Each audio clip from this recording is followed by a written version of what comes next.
Hi everyone, it is Kate here for a book review of E.F. Benson's Queen Lucia and Miss Mapp. And these came out in 1920 and 1922. They're two separate books and they are the first in his Mapp and Lucia novels. There are 6 total.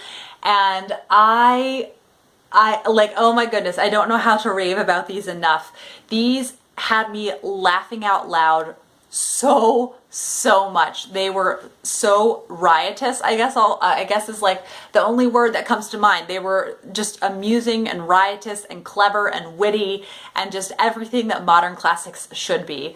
So I will say, unfortunately, Miss Mapp definitely had me more amused than Queen Lucia. I actually ended up reading Miss Mapp first, which I'm kind of glad I read it first because then it had me like feeling very positive overall about it. I felt definitely more impatient as I was reading Queen Lucia, and I think it's because just the plot devices that he used unfortunately didn't quite as much interest me.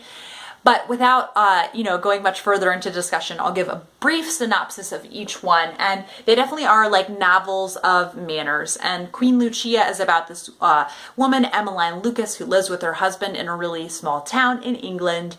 And like most modern classics, the settings. And it's just the small town antics that they get up to and just the different funny happenings. There is a yogi who has come to the town and he's very mysterious and he's kind of enamored with his exoticness and they've never met anyone like him, and so kind of fascinated by him and everyone wants to know him, and so there's different societal maneuverings that are happening to like who can control this yogi and who can just kind of like, rule the roost in this town. And then Miss Mapp is a very similar plot, except Miss Mapp is an unmarried older woman and she is kind of in charge of the town. She kind of runs the town. So since she does run the town, she wants to stay in charge of the town and has to kind of vie for that top dog position. Another thing that just made Miss Mapp funnier to me was she has these 2 neighbors, Captain Puffin and a colonel Colonel Forster maybe? I can't remember his name, but they were so amusing and there were so many funny things that happened with them, and she was so taken aback by their lack of decorum and how they had no couth, and it was just so funny to see her just flabbergasted by them, and just how just like I said, how just flabbergasted by their lack of decorum, and it was just so funny to see her kind of pitted against them. And so just so many funny things, and it's a very small town feel, and the plot is not going to sound that interesting if I say it. Like, one of the things that happens is they think the prince is going to be passing through town. And so everyone, though, it's not showing decorum to act too interested. So they all try to happen to be nearby the train station when it's going to be, when the prince is going to be passing through. And they want to happen to be there. They don't want to act too excited about it because that's just not refined. And it's just the way that it's written is also clever and amusing that he makes it so interesting.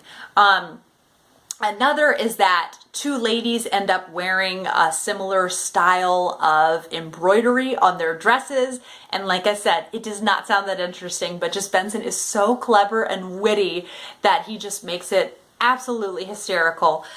So I do really recommend these. If you kind of like the like P.G. Wodehouse, if you like British humor, you're going to really enjoy this. They're just so amusing. And I'm so happy that Vintage, they reprinted these, I think in 2016. I think it was just last year. Let's see. Oh, November 2015. Okay, so it was a couple years ago. But I'm so happy they've reprinted these, just hopefully that will bring some more awareness to them. So just a couple of things, because I underlined so much, I really could just be here all day. And I'll just read, it's one of the opening scenes from Miss Mapp. It says, "She sat on this hot July morning like a large bird of prey at the very convenient window of her garden room, the ample bough of which formed a strategical point of high value.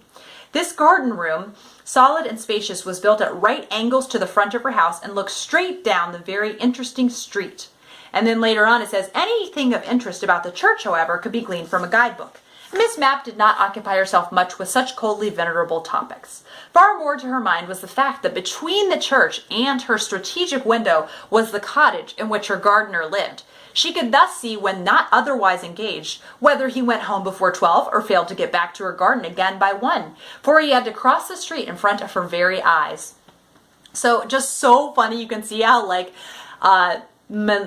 conniving that Miss Mapp is, and it's just so funny the way that he writes it. It's just so cleverly written.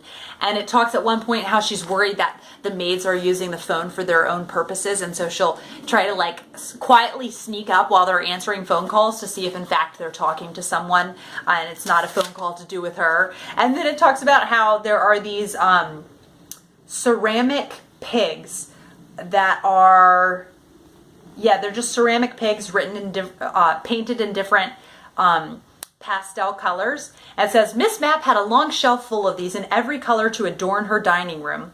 The one which completed her collection, of a pleasant magenta color, had only just been acquired. She called them my sweet rainbow of piggies, and often when she came down to breakfast, especially if Withers, the maid, was in the room, she said, "Good morning, quaint little piggies." When Withers left the room, she had counted them.